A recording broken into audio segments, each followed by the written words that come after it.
You ever had situations where you just felt kind of um, stymied by fear, felt incapacitated, like you weren't able to move forward, or in a state of conscious, continuous angst and anxiety and worry and fear about the future and what will happen?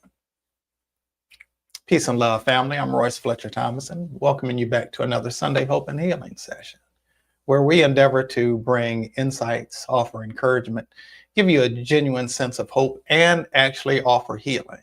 Healing, which we do through a methodology referred to as Transcending the Matrix, which is a holistic-based approach. We'll get it out if my tongue can work right, which is a holistic-based approach to healing that really does endeavor to address all aspects of a person's being, spiritually, mentally, emotionally, physically, and so forth. And so today, and I'm going to endeavor to not go an entire hour today, but our focal point for today is really what feels to me to be a very timely one. At a time where a lot of us are dealing with a lot of anxiety, a lot of concerns, a lot of fear, a lot of worry, and maybe various levels of stress regarding what the future may hold. Our topic is really endeavoring to address that today, which is how to stop letting your fears get the best of you, how to stop letting your fears get the best of you. A reality is how we were divinely designed, is that we were made in the image and likeness of God. Therefore, we have creative power within us.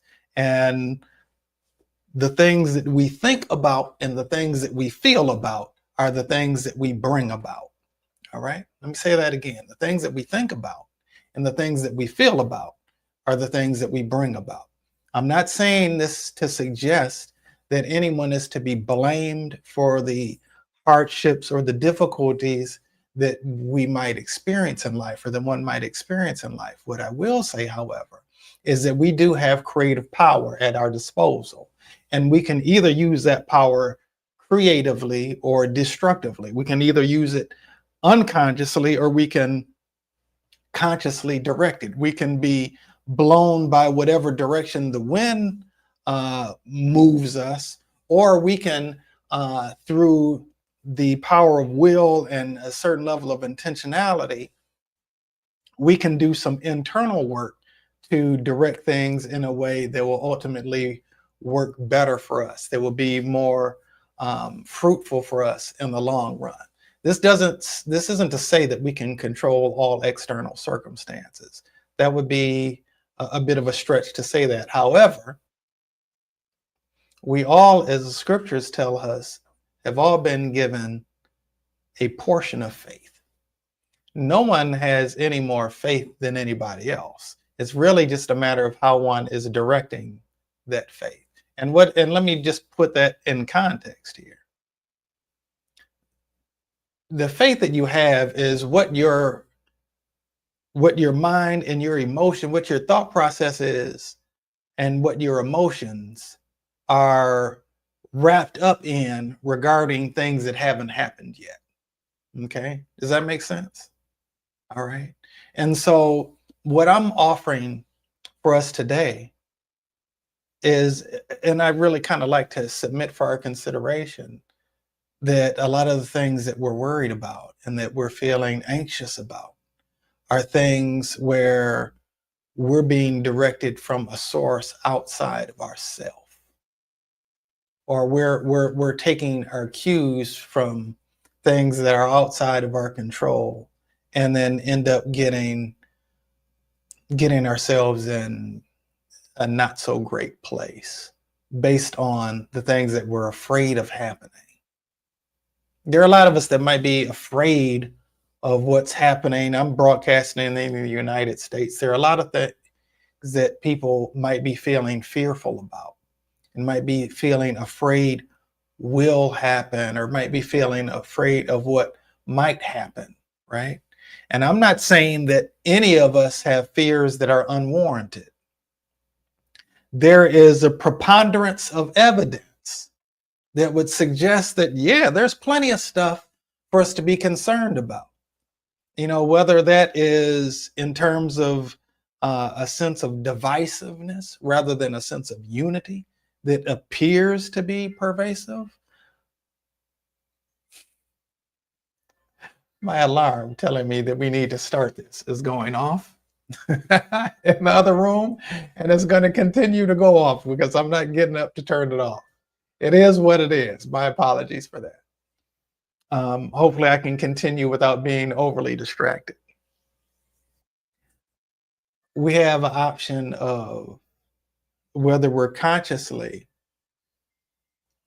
using the gifts that we've been given to determine how it is that we're going to focus our thought processes. And this will require some intentionality in terms of being able to consciously focus our thought processes in a way that lead us to victorious living and feelings of empowerment. Because as I said before, there's in many ways, there's a preponderance of evidence for things that we have that we can feel stressed out and concerned about based on things that we're seeing in the news. I don't utilize regular television. I just stream. And what I watch more than anything is YouTube. And YouTube keeps putting all of these things in my path. And there is news that is fed through it. And a lot of it is just kind of geared to get you clicking, whatever will have you clicking on that particular thing or watching that particular news cycle, whatever it might be, right? And a lot of that can be very fear stimulating. There is, I'm going to keep saying this word, this term, there is a preponderance of evidence that is pointing in a certain direction that would suggest in many ways a fair degree of doom and gloom, right? There's a preponderance of evidence that would suggest that melanated people such as myself are going to potentially find ourselves back in times similar to days that have gone by that weren't very pleasant for folks that looked like me, right? All right, there's a preponderance of evidence that would suggest that these are very real possibilities and that these are things that we might feel nervous or afraid of. And maybe I'm saying this is something that's particular to me, in particular to a lot of people that I know and love, right? Maybe for you, it's something very different. But you, in all likelihood, do have something going on in your life where there is, once again, a preponderance of evidence that's suggesting that you have cause for concern and that might lead you to find yourself feeling fearful. Okay. So what I want to say to you is, in spite or despite that preponderance of evidence, I want to encourage all of us to remember a greater truth, And I'm speaking both microcosmically and simultaneously macrocosmically. And whatever that evidence is that might incite us to into states of fear and worry and anxiety, that no matter what the evidence might seem like, the evidence is false. No matter how real it may appear, the evidence is false. We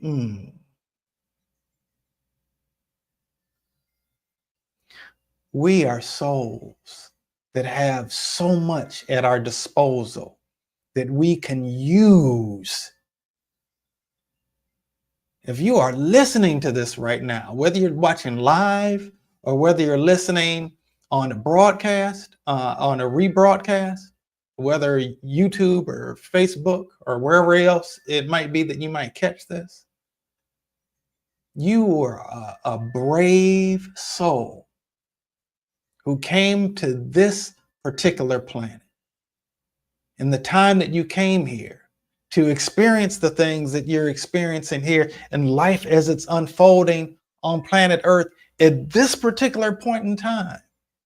The Earth is a very popular place to be right now in the cosmos. There are more than twice the number of people living on Earth now than there were when I was born. It's a very popular place to be for souls right now.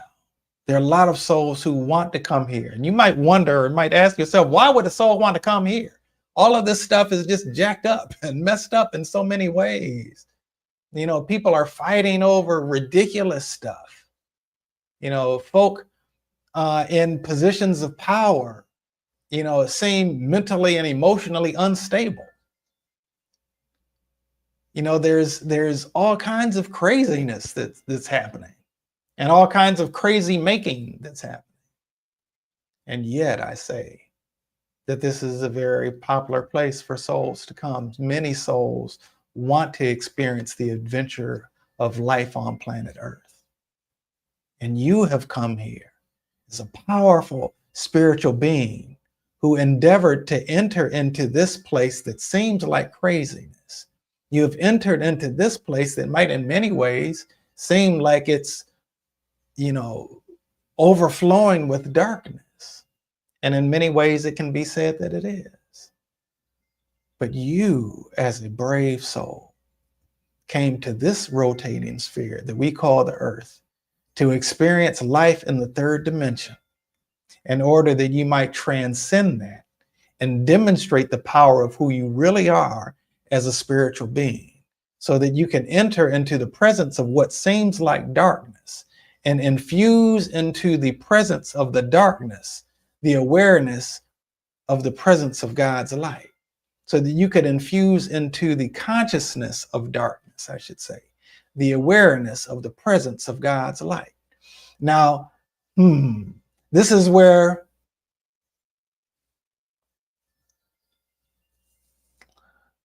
there's a part of me that wants to use inappropriate colloquialism about what we can make fear. Right? I'll use more appropriate language though. You can make it your, as the Bible said, you can make it your footstool. That's your real enemy. The real enemy isn't the government. The real enemy isn't the police. The real enemy isn't the person that looks different than you.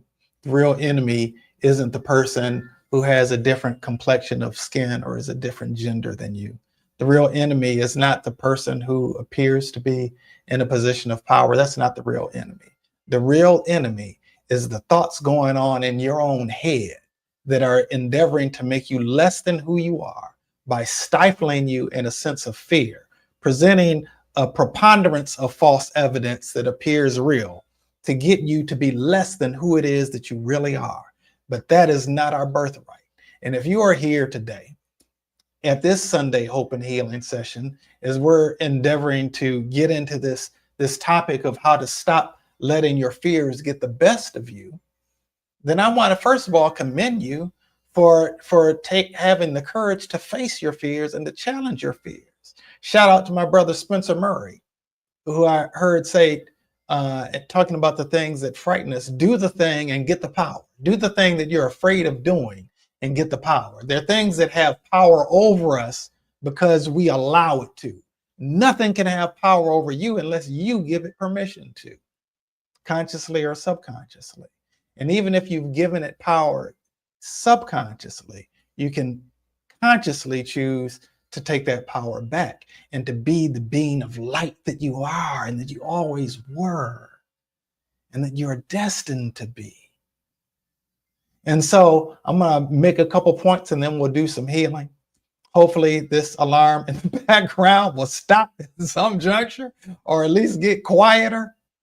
It usually does. I set it for several minutes before it's time to do the Sunday Hope and Healing session, and I snooze it a couple times. This time it got snooze instead of stopped. I usually endeavor to stop it at just a couple minutes before time for us to go live. But and it's usually right here with me. But right now it's in a whole different room, though still sounding like it's really close by.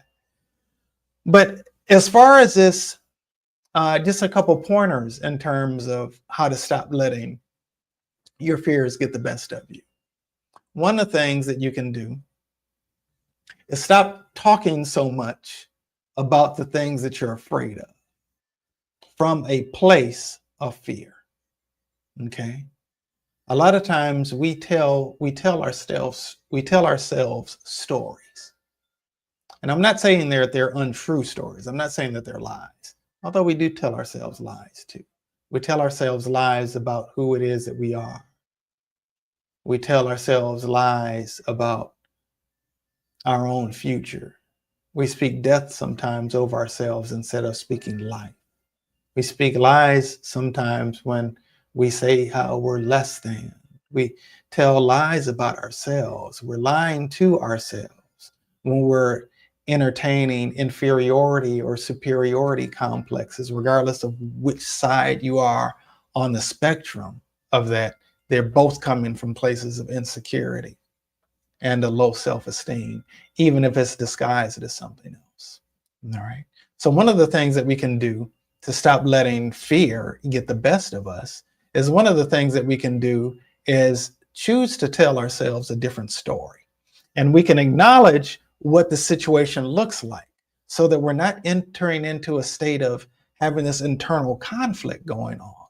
It's one thing to really deep down inside feel like things are going to hell in a handbasket, but then you're saying something different. That only shows up as being inauthentic. And what ends up happening is you have this internal conflict that's going on where your mouth is saying one thing, but your mind is believing something else. Greetings, Madison Carlista. Good to see you in the space today, my sister. I hope that life is treating you well and that you're flowing in the bounty of bright blessings. And so we can actually choose to tell ourselves a different story that does acknowledge the place of whatever the fear-based thing might be. Right now, it looks like this, this, and this. You got to acknowledge that part. Otherwise, you're going to have that internal conflict going that I was talking about. Right now, it looks like there's a really good chance that this is going backwards, that this is going crazy, whatever the specific things are that you're dealing with. Make room for that. Make room for that being the internal reality that you're dealing with in the deeper recesses of your thought process. And then just make room for a different possibility. Things do look bleak in a lot of ways. DEI is being rolled back in a lot of places. We've got situations where supremacy groups feel emboldened. We've got this going on and this going on. There are tariffs that are being placed all over the world by our government, which is just going to make prices go up for us and for me and mine. This is not a favorable looking situation. This sucks. There may be some times it might be tight. Whatever your reality is, allow yourself to acknowledge that. And then once you've acknowledged that, then engage in a little process of what I refer to as spiritual alchemy, or might even say mental alchemy in this context. So the alchemists of old looked to transmute base metals like lead and iron to more valuable, more precious metals like silver and gold. They believed that there was a primordial matter from which all substance existed, right? And so in that context, what I want to encourage us to do is deal with whatever that lower level thought is, what that lower level fear is, what that lower level concern is, acknowledge that, and then engage in some spiritual or some mental alchemy by transmuting that lower thought into a higher thought transmuting that lower vibration into a higher vibration. And that might look something like this. Yes, though this looks like this, and this. And then just allow for a possibility. That might look something like this. I acknowledge the possibility that what I'm afraid of isn't what's guaranteed.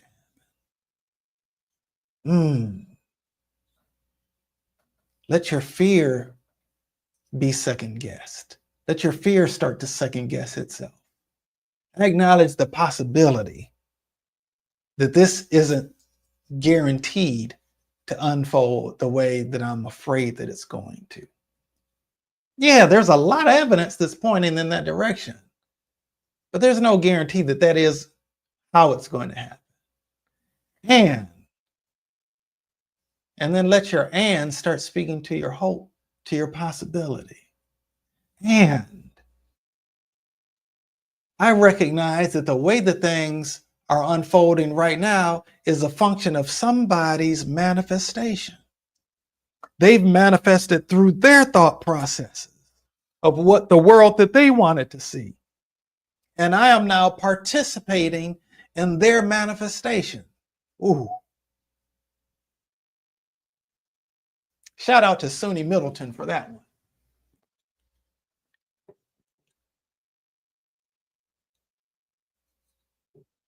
The world that you may be experiencing may be nothing more than the conscious manifestation of somebody else for the world that they wanted to see.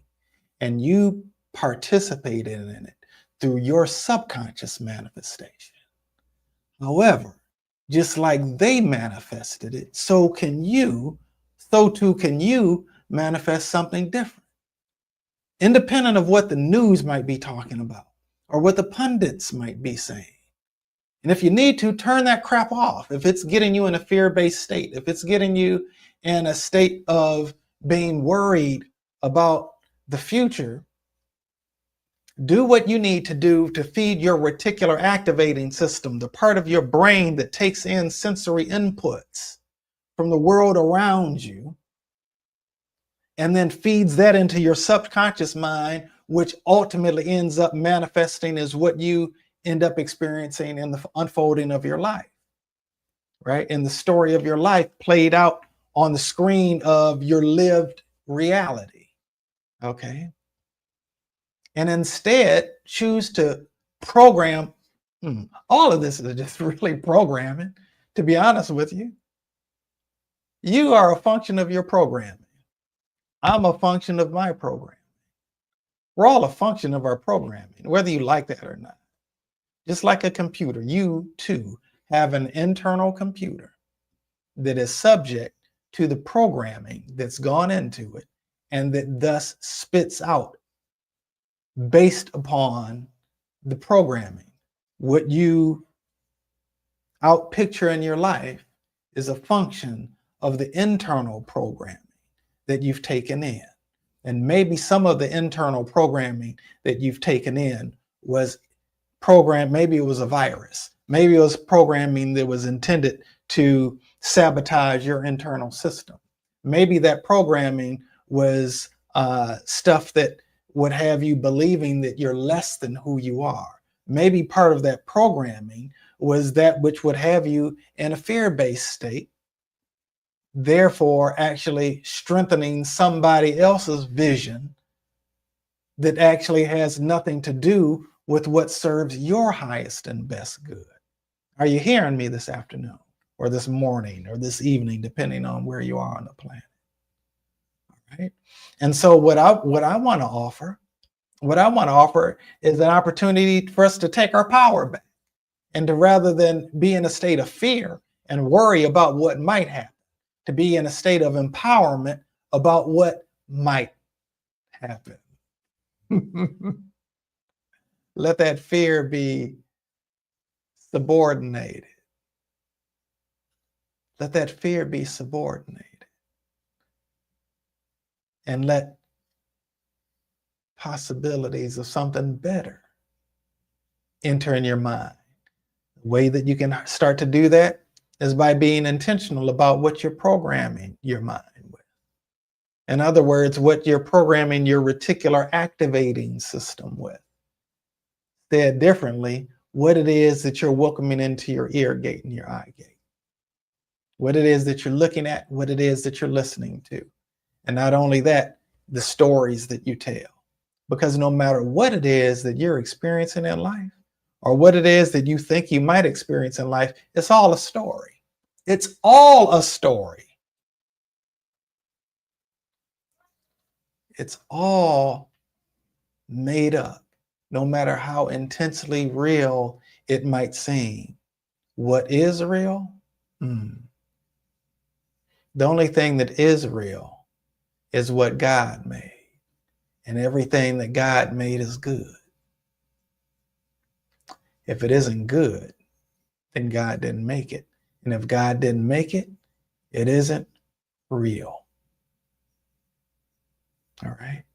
Now, I know that this might be a little bit to take in, and it might seem just theoretical in nature. If the only way that you can take it in is as theoretical, then take it in as theoretical. Take it in as possibility that could be real, instead of not even as a guarantee that this could be a different alternative to the reality that you've bought into in your life thus far. All right. Now, I'm not just telling you some stuff because, believe you me, right now, my sweetheart is sitting in the room over here, just a couple feet away from me, and is catching a plane in a couple hours. I would be perfectly content enjoying hanging out with her right now. The reason that I'm here doing this Sunday Hope and Healing session right now is because while I love my sweetheart, I also love you. And I want the best for you. I love us all. And I want us all to be empowered. I want us all to rise above the stuff that would keep us depleted, the stuff that would keep us broken down. Peace and love, Jennifer Bliss. Good to see you in the space today. Got a couple Transcending the Matrix people here with us today. I want us all to be able to take our power back and to be able to walk in victory. I want us all to create a world, not the world that we fear, by latching on to by subconsciously and unconsciously adding to someone else's manifestation that they might be manifesting based on their own lust for power and greed. I want us to rather collectively manifest a bright future where love is the order of the day, where peace is reigning supreme, where we're living in our authentic selves, where we have the courage to be who it is that we were designed to be, who it is that we were born to be who it is that we really are, and to stop pretending to be less than who it is that we were divinely designed to be. All right. I've been talking for a half hour now, and I was hoping to not go a whole hour. So we're going to go ahead and zip up the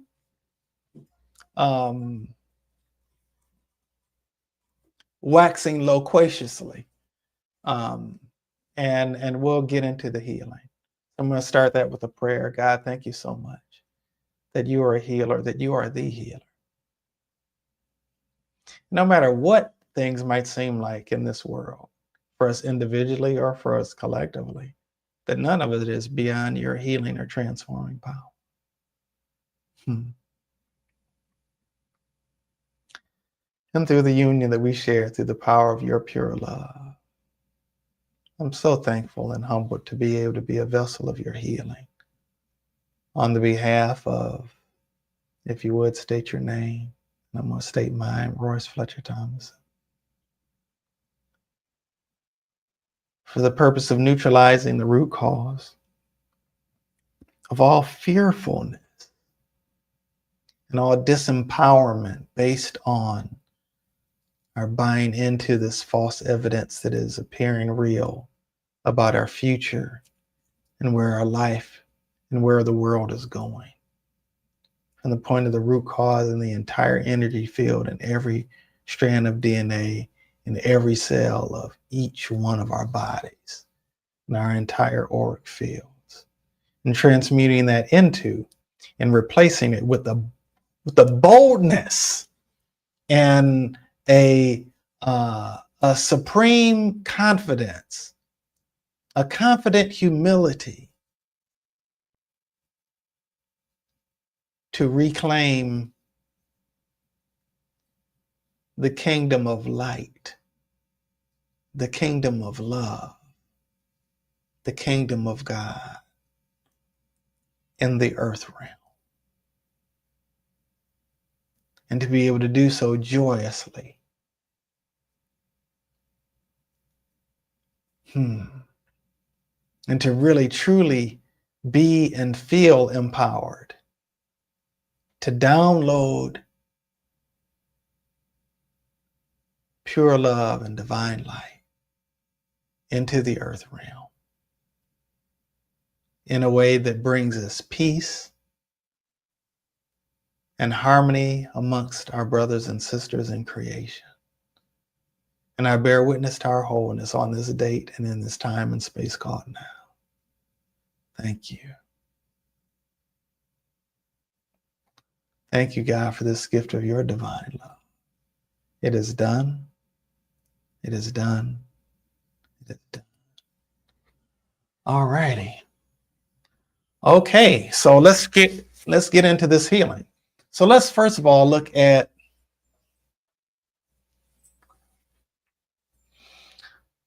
us being susceptible to being lied to.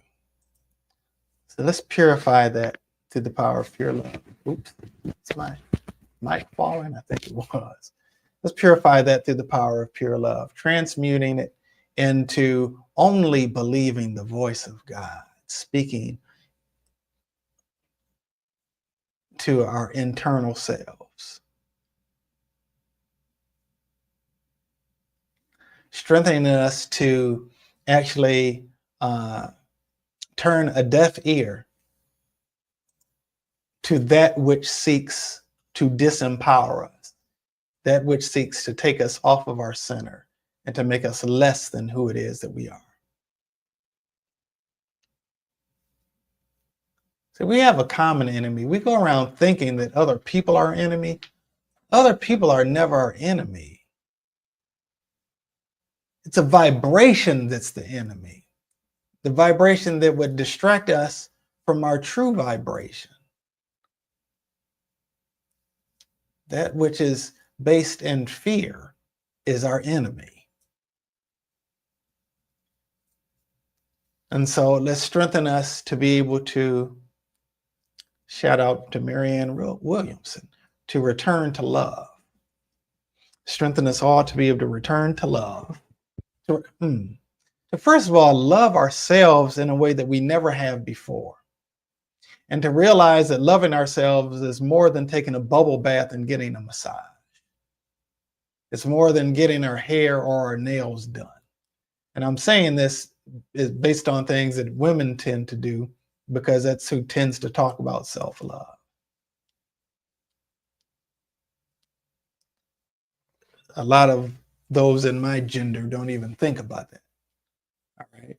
And so let's strengthen ourselves to love ourselves, strengthen ourselves to love ourselves enough to let go of the addiction to fear-based attitudes. I want to purify that through the power of pure love. Neutralizing that mental and emotional baggage. The mental and emotional baggage that we've taken on, even that has been passed down from one generation to another, that's had us in a fear-based state. So let's go back 33 generations.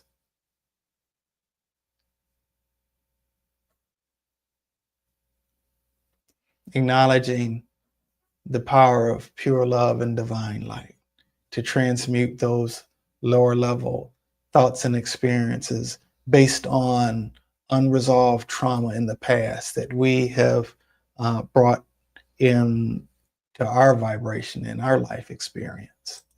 To transmute that through the power of God's pure love and divine light into genuine, authentic feeling of victory. Victory isn't something you have over somebody else. It's something that you have over your lower self. Okay. Something you have over the part of you that tries to edge God out and keep you imprisoned. But beloved, you were designed to be free. Okay. All right. So I want to strengthen all of us to be able to reclaim our divine birthright, not having to be better than somebody else, unless that somebody else is who you were yesterday. Okay. All right. So let's actually strengthen us all to actually steer our trajectory onward and upward. Strengthen us all for that. To direct our trajectory onward and upward, where even if we do sometimes feel like we're going in circles, we're not really just in a circle, but in a spiral, like a spiral staircase, where every round goes higher and higher. So even if it does seem like we're coming back and revisiting some places that we've been before, we're not just staying stuck like a record that has a scratch on it where we can't get past a certain point. It's not that. We might be coming to a higher octave of it and learning to grow on multiple levels. Okay. So let's strengthen us to all be encouraged where that's concerned, and to be able to see victory, to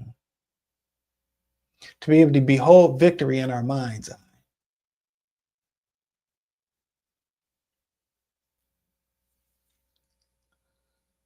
In other words, to be able to see the completed work. Where I live, there's a lot of construction going on, in my general neck of the woods. There's a lot that's being built, buildings that are being built, including skyscrapers that are being built. So some out and about this weekend. Different apartment structures being built, a lot of different things being built. Before any of it was built, somebody else saw that as a completed work before the work actually started, before the physical work actually started. Somebody saw in their mind's eye the finished work, and then kind of reverse engineered it. They saw it complete, and then went through the process of what needs to happen to bring it to the point of completion. But before any of that happened, it started with a vision of seeing that thing, that desired thing, already manifested, already complete, already as a done deal. Okay? And so let's strengthen us to be able to clarify our spiritual vision, to be able to see that which we do a good job of seeing, that which hasn't manifested itself yet. But a lot of times it's based on what we're afraid of. Let's clarify our spiritual vision to be able to see, to be able to clearly see the fulfillment of God's perfect will in a particular situation. And to be able to see that as a completed work.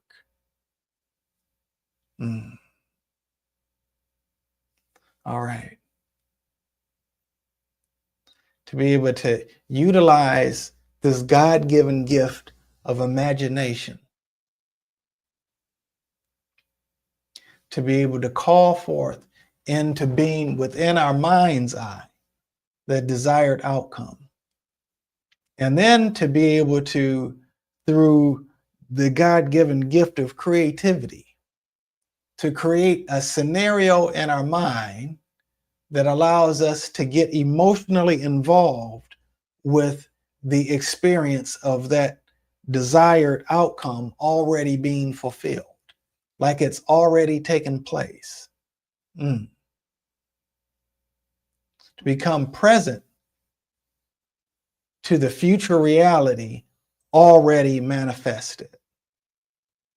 In other words, to be able to, in our minds, travel to a point in the future where we're seeing that desired income, that desired outcome, like something that has already happened. So in a sense, we're actually remembering the future as if it already took, as if it already took place in the past. And so you can therefore actually utilize it as a memory that you can then become emotionally involved with, such that you forget that you're pretending that it's real, where it becomes real for you, right?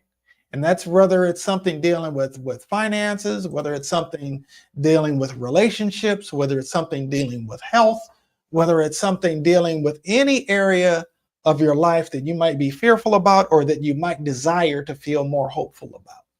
Any area of your life where you might desire to feel empowered about. Any area of your life where you may desire to have an outcome and experience an outcome that wets your whistle, that floats your boat, that enthuses you. All right. Now, this is a law according to the infinitely wise mind of God for us to be able to utilize. Some of us use it towards selfish ends. Some of us utilize our powers for evil. And some of us utilize our powers for good. Listen, folks, I'm endeavoring to share the keys to the kingdom, if you will. There have been other folks who have utilized these tools, who've utilized these principles, and we're just experiencing how well they've utilized these principles, but you have an advantage. Because if you're utilizing the same, I'm gonna bookmark this real quick. In the Western medical model, there are synthetically fabricated pharmaceuticals. By the way, the word for witchcraft in the Bible is pharmakeia. I'm not going to go down that rabbit hole. I'm just planting the seed. They're synthetically fabricated in a laboratory, but they're synthetically fabricated in a laboratory based on things that had been found in nature, found with the medicine men and the medicine women in South America and in Australia and on the African continent and in Asia and different parts of the world, where people recognized how things that God had already placed in the earth were already there for use for our highest and best good. Even if we have situations where we might get sick, the medicine is already in the earth, right?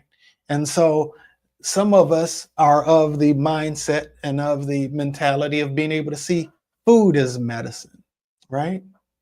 To be able to see food as medicine. If you feel so inclined, I encourage you to check out Yaki Awakened. Greetings, Mel K. Good to see you in the space today, right? And so one thing that's different than the medicine in its natural state and the fabricated medicine and the synthetically fabricated medicine in the laboratory is the medicine man, the medicine woman might see this particular plant. And this plant has a leaf, it has a stem, and it has a root. It may have a flower. It's got different parts to it, right? It's got different parts to it. And sometimes the stuff that's made by the pharmaceutical company, it takes components of those things that were found. And believe you me, there people do go to these places where the folk have the knowledge of what these different plants and things do. But they only see a part of it as being useful, and so they don't include the whole thing. See, the traditional person, by the way, we utilize traditional in a way that is very non-traditional. When we talk about traditional medicine is what the Aboriginal people are using. That's traditional medicine. Traditional medicine is not the pharmaceutical stuff. That's not traditional medicine. That's modern medicine. Okay. But they look at the holistic thing. They may see that the root contains this. There are certain things like, for instance, spinach. We know spinach has iron, but the iron is only released when you add lemon to it. Or the body is only set up for you to be able to actually absorb the iron when the spinach has lemon added to it. There's certain herbs that you can take where the herb by itself doesn't work so well. And you add pepper to it and it works differently. It activates it. And they have this knowledge. In a similar way, there are certain things that people know, certain laws that people have known in terms of being able to manifest certain things, but what they didn't get was that there's another piece to it, and that's the love. That's the desire to use this for the greater good of us all. There's a story in the Bible, in the book of Exodus, that talks about the high priests of Pharaoh, having these rods, and they threw them down on the ground and they turned to snakes, just like Moses did. Moses had this rod and he threw it down and it turned into a snake. Well, Moses had access to the best education that was in ancient Kemet, which many of us call Egypt, right? He was raised by the Pharaoh's daughter. The education system then, better than the universities of today, was the ancient mystery system, learning the mysteries of the cosmos, the mysteries of the universe, and at best, the mysteries of one's own self. There were the lower mysteries and there were the greater mysteries, right? But understanding these mysteries by which the universe is governed. And there are people who are alive today in positions of significant, what we call power, and in positions of being CEOs and presidents and dictators of large companies, large organizations, right? And so the reality is that they've actually had a piece of the puzzle, just like those priests of Pharaoh, if you will.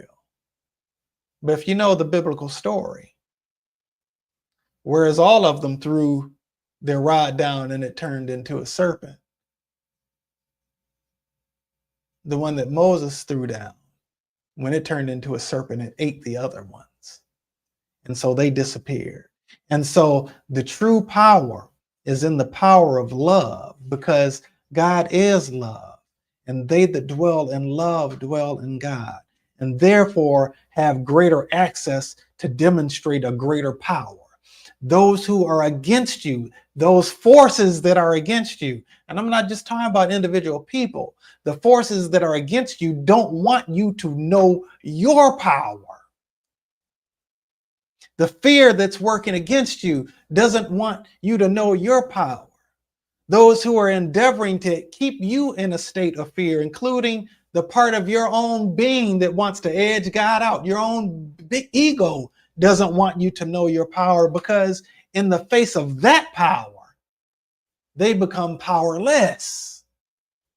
All right? I feel like I'm preaching. I really didn't plan on going there. It's 1:52 already. My goodness. I did not plan on even going a whole hour, but let's get a couple more corrections and then we're going to go ahead and close out today. All right? I did feel like those were important things to say, though. All right. And so I want to focus on the base of our spine. Okay. The first cell that we ever were is at the base of our spine. And from it, all the other cells of our body kind of sprouted out from that cell. Right.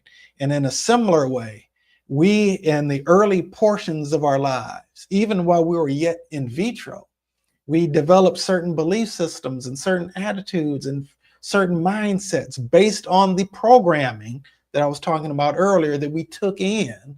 And we've started out kind of skewed in our thought processes and our belief systems from when we were younger. And then we've carried those things with us. We've carried some of that fear with us. All right. And what I want to offer now is for us to be able to rise above that fear, to be able to see the fear for what it is. So let's transmute that through the power of pure love. To be able to see the fear for what it is. And to recognize that the fear itself is afraid. That the fear is afraid of us stepping into our power and walking in our true, authentic power. The part of us that feels comfortable with being downtrodden is afraid of us becoming free. Your fear has been your oppressor. Your worry has been your oppressor,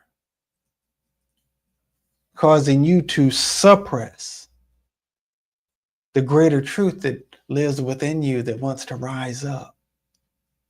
Let's free that greater truth. Let's strengthen us all to free that greater truth. To free that greater truth and to align with that greater truth.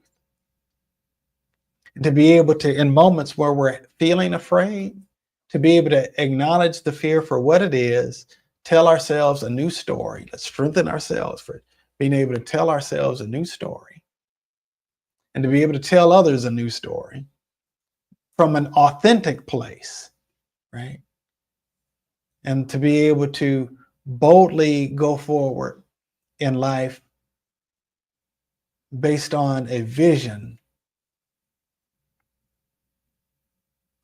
of victory, a vision of success, a vision of collective harmony and love, a vision of an enlightened society, a vision where love reigns in the hearts of all beings everywhere. What a beautiful world that would be, wouldn't it? Imagine a world where people are actually loving on one another, being kind towards one another, looking out for one another's best interest.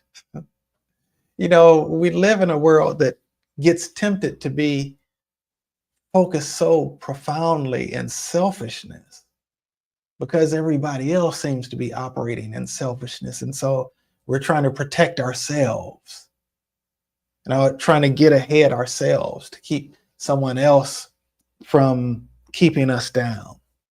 But what about envisioning a world where we're all uplifted? And rather than being crabs in a bucket, pulling each one down that attempts to rise up, we're actually pushing one another up. And those who do rise up reach down to pull the others up who are left behind. Feel my help coming on. That's a world that I can get excited about. Can you see it? Can you imagine it? Even if you can't see it as a definite reality, can you imagine it as a possibility? If that's the place that you need to start, then start there. So be it. Okay. So I want to strengthen all of us to be able to love faithfully, to be faithful to love, starting with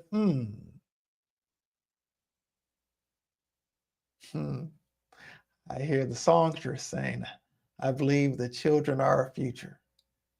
Teach them well and help them lead the way. Show them all the beauty they possess inside. Go on a little bit further. Learning to love yourself is the greatest love of all. Moses said, and Jesus quoted him, love God with everything that's in you and love your neighbor as you love yourself. If you're loving God, it's impossible to love God with everything in you without recognizing that the nearest place that God is inside of you. And so therefore you are loving yourself and then loving everybody else as essentially the same. To love God, to love yourself, and to love your neighbor is all the same thing. You can't hate somebody else without being unloving toward yourself, because you're lowering your own vibration when you're entertaining that kind of negative, destructive heart set and mindset. Likewise, you can't truly love. You can't truly desire the best for another soul without calling forth that into your own experience. Because what goes around comes around. That's how karma works. Not intended to be a punishment or retribution, but intended to lead and guide us to compassion. All right? All right. I know I did more talking than I actually did doing healing treatments, but I did feel like this was an important topic to address. We're in a season right now where people have been feeling a lot of discouragement and a lot of fear and a lot of worry, right? About a lot of different things. And I feel like this is a really crucial time to address some of these things. That's why we've got this coming up next weekend. Not all of you know what this is. This is the level 2 Transcending the Matrix intermediate level training on mental and emotional healing, neurological upgrading, and brain optimization. We're in a time now where it's important for us to take our minds back, to be emotionally healthy, to elevate our emotional intelligence. Our reality is that only spiritually immature people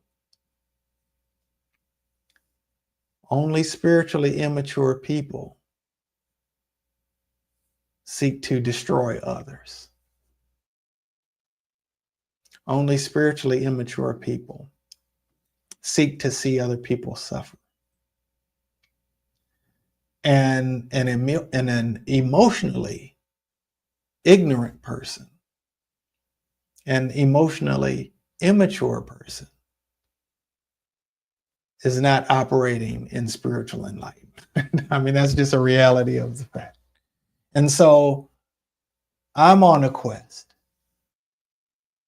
to see all of us elevated, all of humanity elevated, all of life elevated, for us all to dwell in life and to experience it abundantly. For us to all dwell in bountiful, bright bliss.